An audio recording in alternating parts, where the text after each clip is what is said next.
I don't think Putin wants to stop the war. I don't think he has the capacity to stop the war. He's made it very clear at every step of this war that he wants to win the war. And so I think that we're all negotiating with ourselves. Where's Putin in this whole thing? Is Trump negotiating on behalf of Putin? I don't think so. I think Trump has got some idea of what he thinks is the right outcome. I don't think Putin thinks that's the right outcome, even if it's an outcome which looks absolutely catastrophic for Ukraine.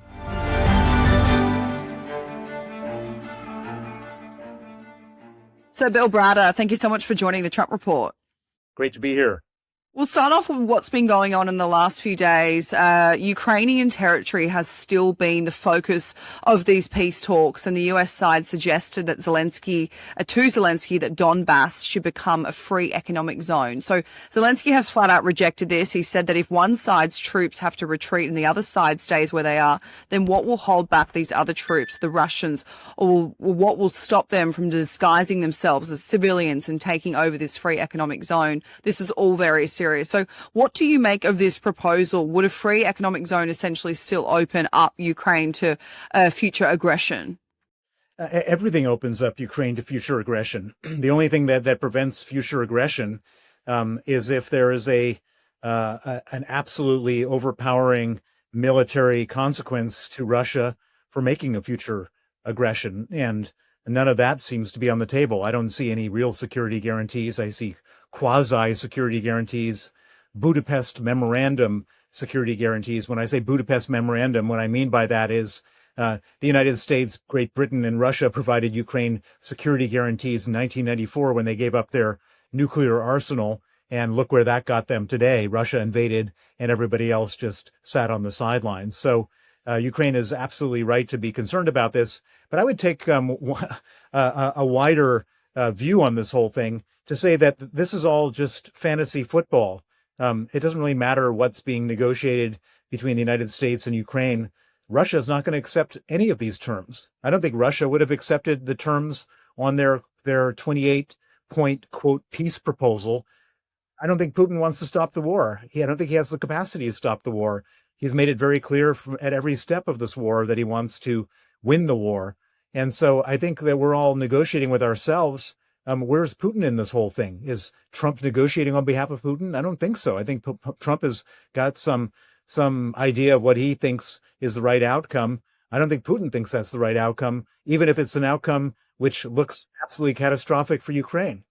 Yeah, that's absolutely right. And an important point that, we give him an inch, he'll take a mile. It will never be enough until he's taken all of Ukraine, with or without a peace deal. But Bill, various meetings this week between the Europeans, Ukraine, and the US has signaled that there is still no agreement on land between those countries. So because under the Ukrainian constitution, Zelensky can't just hand land to Russia and cannot say that Trump can say that as well. So Zelensky proposed something this week. He said, perhaps we'll do a national vote on this. So he said that I believe that the people of Ukraine will answer this question, whether through elections or a referendum. There must be a position from the people on Ukraine. So put elections aside, the idea of a referendum where Ukrainians vote on giving up land, it's an interesting take, especially after Trump told the press that, 82% of Ukrainians just want a peace deal, or demanding Zelensky just take a peace deal. But what are your thoughts on that? Are we in a position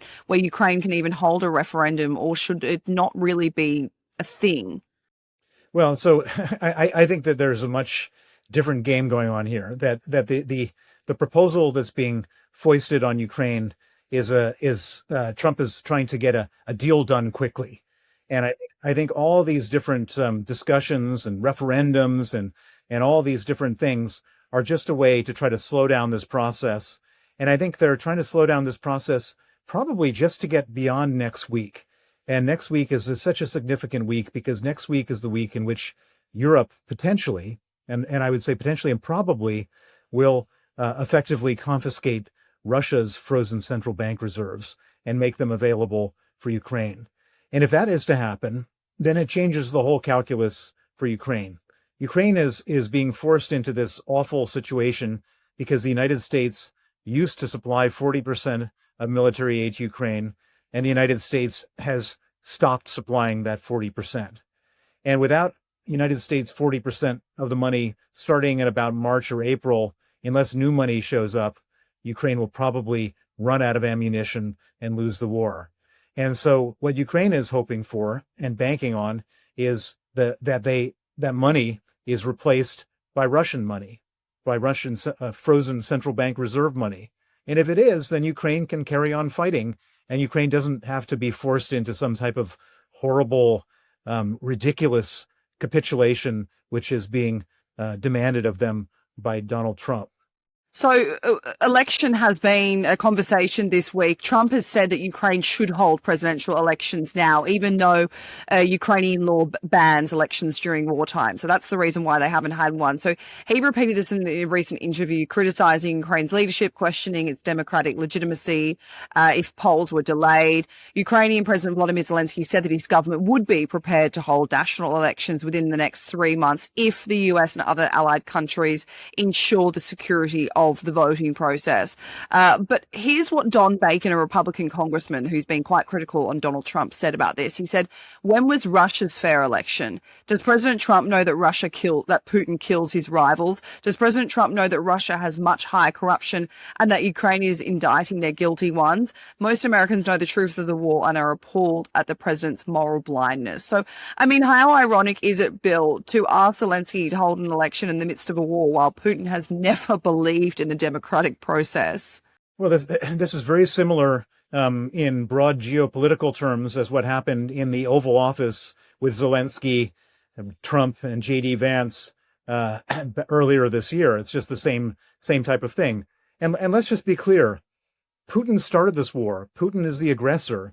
Ukraine is the victim. Ukraine is the invaded country. Why are we demanding anything of the invaded country? Why is Trump being critical of Zelensky, the hero, the Winston Churchill type of hero, when it's Vladimir Putin, who's an indicted war criminal, who's kidnapping children, sending his troops in to rape women and torture men? I mean, how is the world is completely upside down? Black is white, white is black. This is Orwellian. To be watching the president of the United States, the most powerful man in the free world, making these unreasonable demands on the victim and then sidling up to the aggressor as if he's some type of legitimate world leader. It's sickening. Another concession that Trump has asked of Ukraine, he said that he suggested that there be joint governance of the Russian-occupied Zaporizhia nuclear power plant. So this is Europe's largest power plant. Zelensky said that this and land are currently the two biggest points of contention right now, but rejected the idea of sharing it. So before the war, this power plant generated around 1 to 2 billion euros per year in electricity revenue. So far we have Trump saying that Ukraine should give up the Donbas, which is 20% of occupied land, and that is also important that Ukraine and Russia share one of Ukraine's most important revenue incomes, and it's so important for not just the economy but the energy system. Well, so that power plant has effectively been stolen by Vladimir Putin. If Putin wants that power plant or wants 50% of that power plant, he should pay for it. He should pay, whatever the market multiple is for that amount of profit on electricity. Again, the whole thing just stinks from top to bottom. I think, I've met with European leaders on this issue over the last couple of days, and everybody is just trying to kind of slow walk this whole thing, understanding very clearly that nobody wants to have anything to do with this peace plan, and this peace plan won't be accepted by Putin anyways. And so this is all just strange posturing that doesn't lead. That's not going to lead to any outcome. And I'm a betting man, and I would say that we'll be having this conversation 3 months into the year next year, and we'll still be talking about Russia and Ukraine at war, because Putin's not going to stop. Of course, Ukraine wants to stop, but they don't want to stop on the condition of having to give up their sovereignty, on having to give up land that Russia wasn't able to gain militarily, on having to limit the size of their military, and all sorts of other ugly proposals that have been in this 28-point Kremlin-written peace plan. Germany, the UK and France, they met early this week. They were working on a 20-point peace plan to show Trump. They've now spoken to the US side.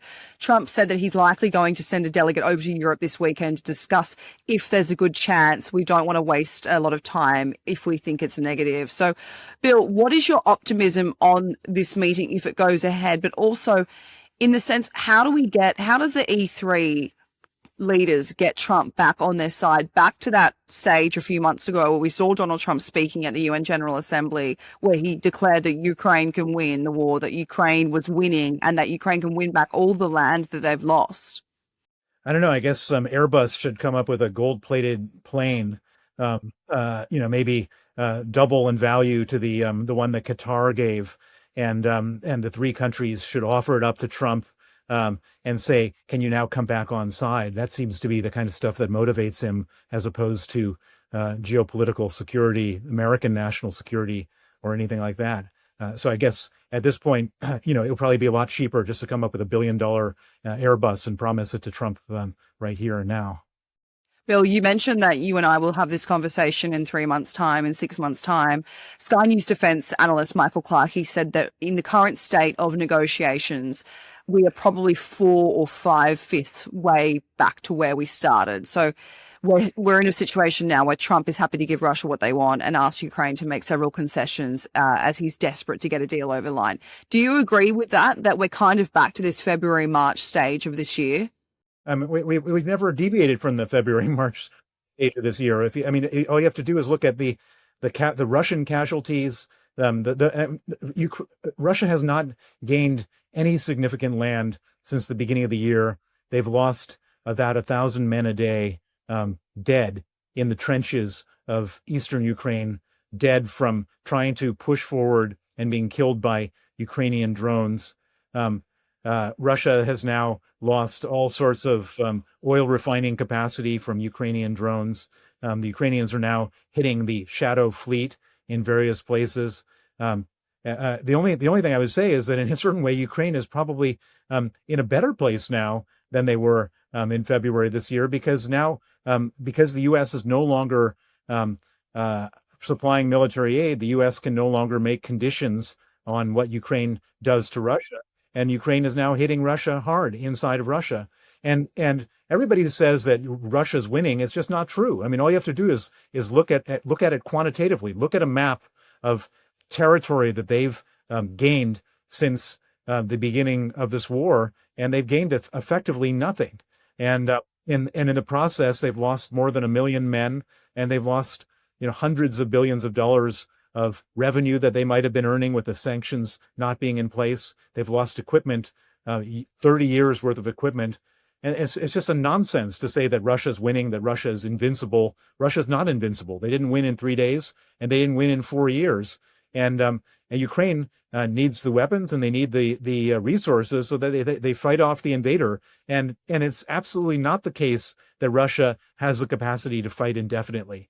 They absolutely don't. And we should give the Ukrainians the Russian money that's frozen to let them fight off the Russians on their terms, on their timing, and let them negotiate how they want to negotiate, not on some kind of forced capitulation, Chamberlain-like deal that Trump is putting to them. Well, before we get into those Chamberlain comparisons and these frozen assets in the EU, I do want to kind of debunk a few things that's happened, because you said it was ridiculous to say that Russia is winning the war. So this week we saw Trump sit down for an interview with Politico, and he said that Russia has the upper hand, especially due to its size. But as negotiations continue and further sanctions seems completely out of sight, I do want to just go through what's really happened last week. So just for our audience, a major Russian oil and gas production platform in the Caspian Sea has halted production this week after a first of its kind Ukrainian drone attack. So this is a Lukoil-operated offshore platform in the Caspian Sea. It was struck by at least 4 Ukrainian long-range drones. The field has a capacity of 120,000 barrels per day. Production has more than 20 wells suspended following this attack. It's located 700 kilometers from Ukraine. The reason why I say that is because it shows how Ukraine Ukraine's ability is growing to hit deeper inside of Russia and its energy infrastructure. Not only that, Bill, Ukraine has detained a cargo ship in Odessa that authorities say was part of Russia's shadow fleet. And then, of course, we had other hundreds of Ukrainian drone strikes into Russia that ended up shutting down 4 major Moscow airports. They had to temporarily suspend operations. It disrupted around 200 flights because debris was falling from the sky following these attacks. So your reaction to all of this is what Ukraine is doing. Well, so this reminds me of how the Mossad deals in Israel deals with Islamic terrorists, where they hunt them down wherever they are in the world. And the one thing you didn't mention, which I was very impressed by, was that the Ukrainians have hit a shadow tanker off the coast of Africa. Off the coast of Africa. Okay, so I mean, Russia thinks they can go and kill Ukrainian civilians on a daily basis, and the Ukrainians are being very restrained. They're not killing Russian civilians, but they're disabling Russian economic assets, and they should do so as they're doing and do more. And while we're all spinning our wheels and talking about sanctions or not sanctions, Ukraine is imposing sanctions, as they should be. Russia is trying to wipe them off the face of the map, and they should do everything possible to prevent that. And they're doing what they can, and we should be supporting them. Former Secretary of State Mike Pompeo has been really vocal about this situation and really vocal about the fact that America needs to be supporting Ukraine. So he tweeted that the American people understand what's at stake in Ukraine. Any settlement of war that hands over territory to Putin will set the stage for his next war of aggression in Ukraine and beyond. So this week, Bill, as you mentioned, a lot of analysts have been comparing Trump to Neville Chamberlain. Here's what Henry Bolton tweeted. He said, forcing Ukraine to give up its fortresses in the east would be the biggest geopolitical and military error in history since Chamberlain forced Czechoslovakia to surrender to Nazi Germany. It must not happen. So I wonder, is this the road that Trump is leading Ukraine and Europe down? Well, it's not going to happen. So, I mean, this is a Trump fantasy in the same way as it was a fantasy that everyone was going to pay all these tariffs and America was not going to have income taxes. I mean, it's a fantasy. Ukraine is not going to give up their fortified positions that Russia has not been able to take. And everybody's just dancing around this, the crazy man in the White House trying to figure out how to get, until he focuses on something else so that we can just get this silly Russian drafted peace plan out of the way. It's not going to happen. That's my prediction. It's not going to happen. Trump says that Ukrainians, they want an election. He says that they want a settlement, they want a peace deal, and that Zelensky needs to be realistic about this. He said that they basically just want this war to be done. But I wonder, Bill, how likely is it that a single Ukrainian is willing to give up that 20% of their territory to the enemy in order to sign a peace agreement? Well, first of all, the main person that wants an election is Vladimir Putin. It's not the Ukrainians. The Ukrainians are perfectly happy to stand behind their leader. And I know many people in the opposition in Ukraine, and they're all standing behind their leader right now because they understand that they need to have a unified voice and a unified front in a national emergency to fight back. To the extent that there was an election, the characters that are most likely to be the next president would be someone like General Zaluzhny, who would probably be even tougher on Russia than Zelensky, or Budanov, the head of the security services, the guy behind all these drone attacks. And so I think that it's first of all, it's not going to happen. I think in the near term, they can't have an election while bombs are dropping on Ukrainians. I don't know how that's feasible. When Zelensky made the offer, that was kind of a trick of his to say, okay, fine, you deliver a ceasefire and we'll have an election. But Putin's not going to deliver a ceasefire, and they can't have an election while they're being bombed. How insane is that? Well, on that note, Bill, do you think Zelensky keeps calling Putin's bluff? You said before that, he said, yeah, okay, we'll have an election. Okay, we'll have a ceasefire. Okay, we'll talk about this. We'll negotiate this. I mean, I think Zelensky has said yes to about 6 of the proposals that Donald Trump has put forward, and Putin hasn't said yes to anything. Like, I think he is calling Putin's bluff and hoping Trump will notice. Well, I mean, the problem is we don't know what Trump's incentives are. I mean, they don't seem to be American national interest, doesn't seem to be what the American people want. He's got some personal interest that's different than everyone else's, and he's running with it very hard. And there's no longer, the shades are no longer on anyone's eyes here. America is voting with North Korea and Russia at the United Nations against Ukrainian proposals. It's happening as we speak. Well, Bill, months ago when you and I was first speaking about this, you said that, you think that there's something going on behind closed doors between Trump and Putin, whether he has something over him, because you couldn't wrap your head around why he would be so pro-Putin. But then in the last few weeks, numerous articles, I think it was the New York Times published, really what Trump and his inner circle want, which is business deals, investment deals, trade deals with Russia. Is that kind of what you see was going on? Well, so the article you're referring to, I think, came out about 2 weeks ago and is on a Saturday. I think it was in the Wall Street Journal, actually. And it was an article which laid out, I don't know, about 10 different business deals that were being considered by people within the Trump orbit. And that's just what's provable, what's in the public domain. And we don't know what's been promised behind closed doors. And so it's really, I thought that was a very awful article to say, here, for money, this peace proposal is basically being driven by money for a small group of people against the interests of Ukraine, against the interests of Europe, and against the interests of the United States.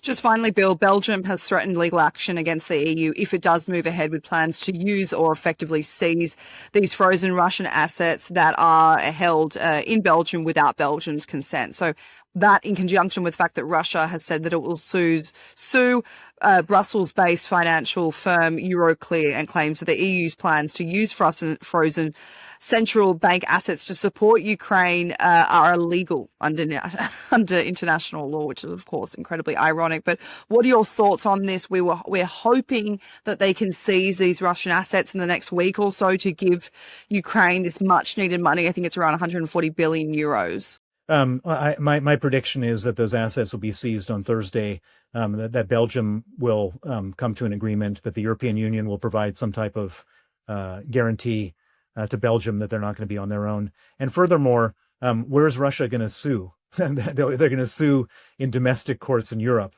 I don't think that they have a leg to stand on in any lawsuit that they launch, because they can't stand behind sovereign immunity, saying that our money is protected, when they violated the sovereign immunity of their neighboring country whose territory is protected. And so I think it's a very fraught lawsuit that's not going to come to anything. The money should be seized. I think the money will be seized. And I think this will be the point at which Ukraine will be able to defend themselves and carry on.